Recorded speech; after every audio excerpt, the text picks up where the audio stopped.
C plus plus এর Bangla video টিউটোরিয়ালে আপনাদের সবাইকে স্বাগতম। আমি মোহাম্মদ শরীফ চৌধুরী। আজকের পর্বে আমি সি প্লাস প্লাস এর কিছু সুবিধা দেখাবো। তবে সি প্লাস প্লাস শুরু করার আগে আপনাদেরকে অবশ্যই সি করে আসতে হবে। সি এর একটি ইনক্রিমেন্ট রূপ হলো সি প্লাস প্লাস। সি এর সবকিছুই এতে সাপোর্ট করে। সি এর সাথে অনেক এক্সট্রা ফিচার এড করে তৈরি করা হয়েছে সি প্লাস প্লাস। তাই সি এর দৃষ্টিকোণ থেকে সি প্লাস প্লাস এর কোনো অসুবিধা নেই। সি প্লাস প্লাস একটি object oriented language. Object oriented ব্যাপারটা নিয়ে আমি সমস্ত কোর্সে আলোচনা করব। সো আজকে আমি আপনাদেরকে কয়েকটা সুবিধা দেখাবো ছোট ছোট, যেগুলো আপনাদেরকে সি প্লাস প্লাস প্রোগ্রামিং করতে অনেক বেশি উৎসাহিত করবে। সো শুরু করা যাক। প্রথমেই আমরা একটা নতুন ফাইল নেই। এবার আমরা ফাইলটাকে সেভ করি। নতুন ফাইল নেওয়ার ক্ষেত্রে আপনারা শর্টকাট ইউজ করতে পারেন Ctrl+Shift+N এবং সেভ করার জন্য Ctrl+S। এবার আমি যখন সেভ করতে যাব তখন আমাকে একটা বিষয় মাথায় রাখতে লাগবে যে দেখুন এখানে .c দেওয়া আছে। .c মানে হচ্ছে সি এর এক্সটেনশন, অর্থাৎ এই ফাইলটা হবে সি ফাইল। আমরা যখন সি প্লাস প্লাসে কাজ করব তখন এই এক্সটেনশনটা হবে .cpp এবং এটা অনেক বেশি ইম্পর্টেন্ট, কারণ আপনি .c দিয়ে যদি কোনো ফাইল ক্রিয়েট করেন তাতে আপনি সি প্লাস প্লাসের প্রোগ্রাম চালাতে পারবেন না। সি প্লাস প্লাসের প্রোগ্রাম বলতে সেই প্রোগ্রামগুলো যেগুলো সি থেকে আলাদা, কারণ সি প্লাস প্লাসে সি সব কিছু সাপোর্ট করে। তাই আপনি যদি সি এর কোনো কোড সি প্লাস প্লাস বলে চালান তাতে কোনো অসুবিধা নেই। সো সবসময় আপনারা এটা জিনিস করতে পারেন যে .cpp দিয়ে ফাইলটা সেভ করতে পারেন। এর একটা সুবিধা হচ্ছে যে আপনি অনলাইনে যদি কোনো প্রবলেম সাবমিট করেন সেক্ষেত্রে আপনি সি দিয়ে করলেও আপনি সেটা সি প্লাস প্লাসে সাবমিট করতে পারেন। এতে কোনো অসুবিধা নেই, বরঞ্চ সুবিধা অনেক থাকতে পারে। সো এখন আমি এটাকে আমি স্টার্টিং .cpp দিয়ে সেভ করলাম। সো প্রথমে আমি কিছু কোড লিখে ফেলি।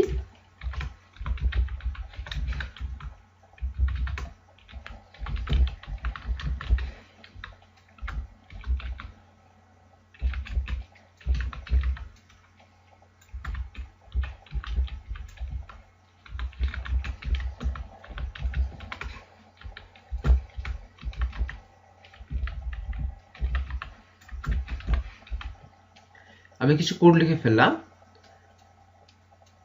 এই অংশটুকু সি এর মতোই, বাট এই অংশটুকু একটু আলাদা দেখা যাচ্ছে।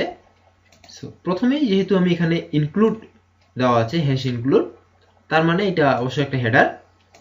এবং এখানে ইউজিং নেমস্পেস std, এর মানে হচ্ছে যে আমি একটা স্ট্যান্ডার্ড নেমস্পেস ডিক্লেয়ার করেছি। এতটুকু আপাতত আপনারা জেনে রাখুন। প্রথমেই আমি যে বিষয়টা নিয়ে আলোচনা করব সেটা হলো যে সিতে যদি কোনো প্রোগ্রাম আমরা লিখতাম তাতে কোনো ভেরিয়েবল প্রিন্ট করতে গেলে তাদের স্পেসিফায়ারটা আমাদেরকে মনে রাখতে হতো। নির্দিষ্ট ভ্যারিয়েবলের ক্ষেত্রে নির্দিষ্ট স্পেসিফায়ার মনে রাখা একটা ঝামেলার ব্যাপার। সি প্লাস প্লাসে এটাকে রিডিউস করা হয়েছে, অর্থাৎ আপনাকে এখানে স্পেসিফায়ার মনে রাখতে হবে না। স্পেসিফায়ার মনে রাখতে হবে না মানে আপনাকে স্পেসিফায়ার ইউজ করতে হবে না। যেমন আপনি যদি একটি ইন্টিজার নেন এবং এর মানটা আপনি প্রিন্ট করতে চান, সেক্ষেত্রে আপনি ডাইরেক্টলি কাউট দিয়ে আপনি এ প্রিন্ট করে দিতে পারেন। এটা মনে হচ্ছে যে আমি একটা ভেরিয়েবল কনসোলে প্রিন্ট করব। সি আর মনে হচ্ছে কনসোল আউটপুট। সো আমি এখন এটাকে যদি রান করি,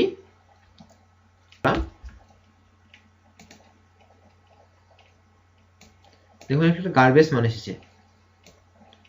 সো গার্বেজ মান আসার কারণ হচ্ছে যে আমি এখানে এর মানটা কোনো অ্যাসাইন করিনি। আমি এখানে এর মান 5 করে দিলাম। এরপর এটাকে আমি রান করলাম, দেখুন 5 আসছে। আবার ইনপুটও নিতে পারি। ইনপুট নেওয়ার জন্য আমাদেরকে ইউজ করতে হবে সিন এ, তার মানে আমরা যেটা ইনপুট নেব সেটাই আমাদের প্রিন্ট করে দেখাবে।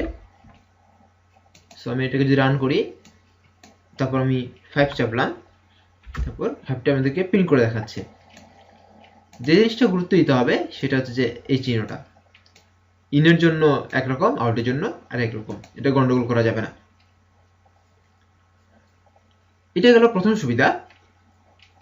দ্বিতীয় এক ধরনের সুবিধা আমি নিয়ে আলোচনা করব এখন। সেটা হচ্ছে যে সিতে স্ট্রিং নিয়ে অনেক ঝামেলা হয়। যেমন স্ট্রিং ইনপুট নেওয়া, তারপর একটা স্ট্রিং আপনি সাধারণভাবে অ্যাসাইন করতে পারতেছেন না, একটা স্ট্রিং নিলেন সেটাকে আপনাকে কপি করে অ্যাসাইন করতে হচ্ছে, তারপর স্ট্রিং কনকেট করে দুটো স্ট্রিংকে যোগ করতে হয়, এগুলো একটা ঝামেলার মনে হয়। যেটা সি প্লাস প্লাসে স্ট্রিংকে একটা আলাদা ক্লাসে ডিক্লেয়ার করা হয়েছে, যেটাকে স্ট্রিং ক্লাস বলা হয়েছে, এবং এটা যেটা বৈশিষ্ট্য যে আপনি এই কাজগুলো অনেক সহজে করতে পারবেন। stri স্ট্রিং দিয়ে আপনি একটা ভেরিয়েবল ডিক্লেয়ার করলেন, এটা হচ্ছে একটা ক্লাস। ক্লাস কি সেটা আমি পরে আলোচনা করি, এবং এটা একটা হচ্ছে অবজেক্ট বলি। আপাতত আমরা বলতেছি যে ধরলাম এটা একটা ডাটা টাইপ, এটা একটা ভেরিয়েবল, সি এর মতো করে ধরলাম। সো ধরলাম যে আমি একটা স্ট্রিং টাইপের ভেরিয়েবল ডিক্লেয়ার করলেন এ, এবং আপনি এটাকে এখন ইনপুট নিচ্ছেন এ, তারপর আপনি প্রিন্ট করতেছেন। সো এখানে যেটা হবে যে আপনি যে স্ট্রিংটা ইনপুট নেন না কেন সেটা আপনাকে প্রিন্ট করে দেখাবে। এখন আমি যে কাজটা করছি, ধরুন যে a equal to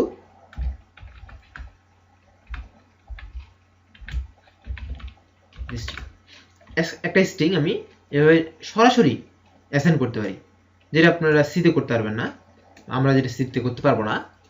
সিতে করতে গেলে আপনাদেরকে একটা ক্যারেক্টার নিড করতে হবে, এবং সেটার জন্য স্ট্রিং কপি ফাংশন ইউজ করতে হবে। সো এখন এভাবে করার পর যদি এটাকে রান করি, দেখুন আউটপুট দিচ্ছে।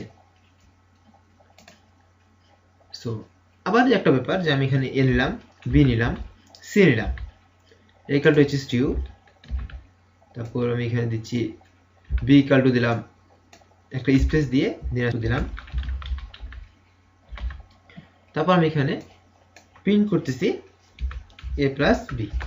তার আগে আমি একটা সি দিয়ে করতে পারি, আগে সি নিয়ে নিই, C equal to A plus B দিই,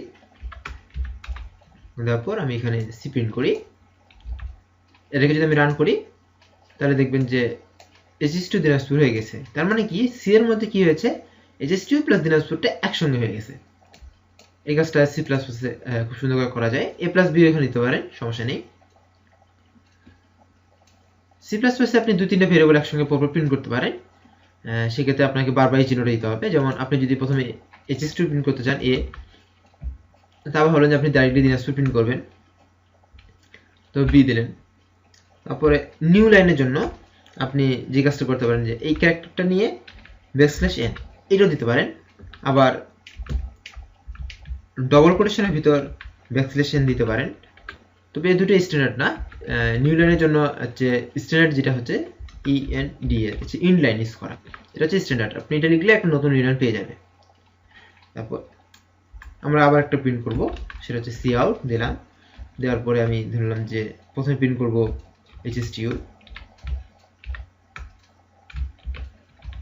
hstু, তারপর ধরুন প্রিন্ট করব একটা স্পেস, একটা কমা, আবার একটা স্পেস, তারপর প্রিন্ট করব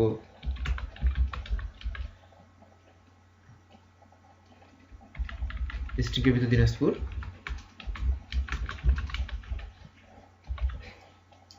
প্রিন্ট করলাম।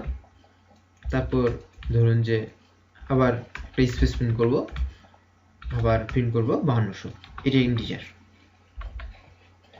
তারপর শেষে নিউ লাইন।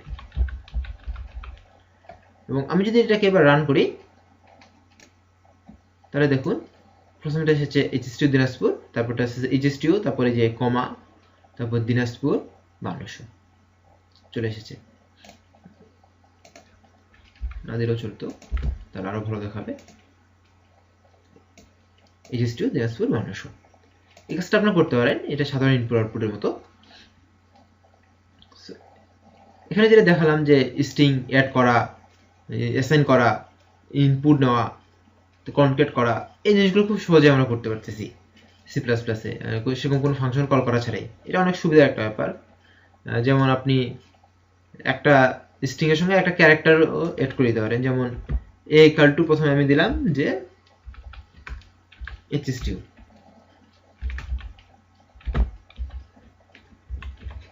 hstু দিলাম, তারপর বি ইকুয়াল টু দিলাম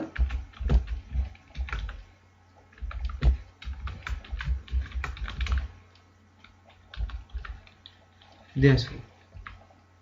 তারপর আমি করলাম যে a ইকুয়াল টু হচ্ছে a প্লাস জাস্ট আমি একটা ক্যারেক্টার স্পেস যোগ করলাম। তারপর আমরা এখানে সি আউট করতেছি।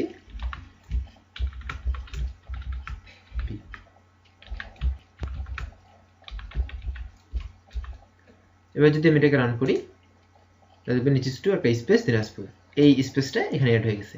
খুব সহজে এই কাজগুলো করা যাচ্ছে। এগুলো ফাংশনালিটি এই স্ট্রিং এর মধ্যে দিয়ে দেওয়া আছে।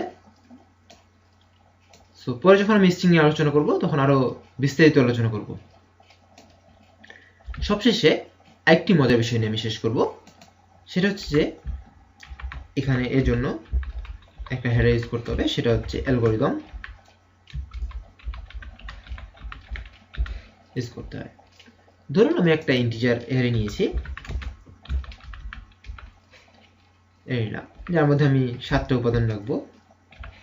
মোটামুটি আপনি ইচ্ছা মতো রাখতে পারেন। রাখলাম যে 2 4 1 6 7 5 3। সো প্রথমে আমি এটাকে প্রিন্ট করি। For integer i equal to 0 দিলাম, i less than 7, i plus plus। Integer i equal to 0 এটা আপনি সি প্লাস প্লাস ইউজ করতে পারবেন, সমস্যা নেই। এটা মানে হচ্ছে আমি এখানেই, এটা কিন্তু আবার লুপের বাইরে কাজ করবে না। আপনি বুঝার অসুবিধা যদি হয় তাহলে আমি এখানে আগে একটা i নিয়ে নিচ্ছি, ঝামেলা করার দরকার নেই আজকে। তারপর আমি এখানে i ইকুয়াল টু 0 দিচ্ছি। তারপর আমি এখানে ধরুন প্রিন্ট করতেছি সি আউট, প্রিন্ট করলাম a ডবল আর i প্রিন্ট করব এবং তার সাথে সাথে একটা করে স্পেস প্রিন্ট করব। এটাকে যদি আমি এখন রান করি তাহলে দেখব যে সবগুলো আমাদেরকে সিরিয়ালি দেখাচ্ছে। এবার আমি একটা নিউ লাইন প্রিন্ট করি আগে। এই পর্যন্ত কাজ হয়ে গেল। এটাকে যদি আমি এখন রান করি তাহলে দেখবেন যে এই সমস্ত এলিমেন্টগুলো একবার দেখাচ্ছে, তারপর একটা নিউ লাইন প্রিন্ট করেছে। এবার আমরা একটা খুব সুন্দর ফাংশন ইউজ করব, শর্ট। নাম শুনে বুঝতে পেরেছেন যে এটার কাজ কি। এটার কাজ হচ্ছে যে ডাটাগুলোকে শর্ট করে দেওয়া। এখানে লিখতে হবে অ্যারে, লিখতে হবে যে অ্যারেটাকে আমরা শর্ট করতে যাচ্ছি সেই অ্যারেটা লিখলাম, তারপর সেই অ্যারে কয়টা এলিমেন্ট প্লাস 7 লিখলাম।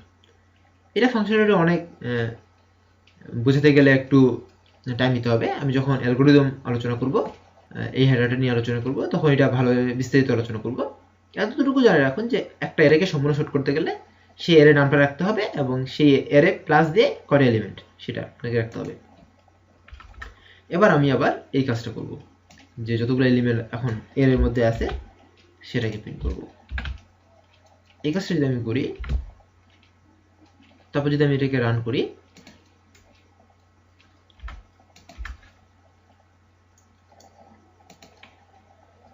তাহলে দেখবেন যে পরবর্তীতে সবগুলো শর্ট হয়ে গেছে। মানে এই এলিমেন্টগুলো এবার শর্টেড অবস্থায় পেয়েছি। সো আজকে এই পর্যন্তই। ধন্যবাদ সবাইকে আমার সাথে থাকার জন্য।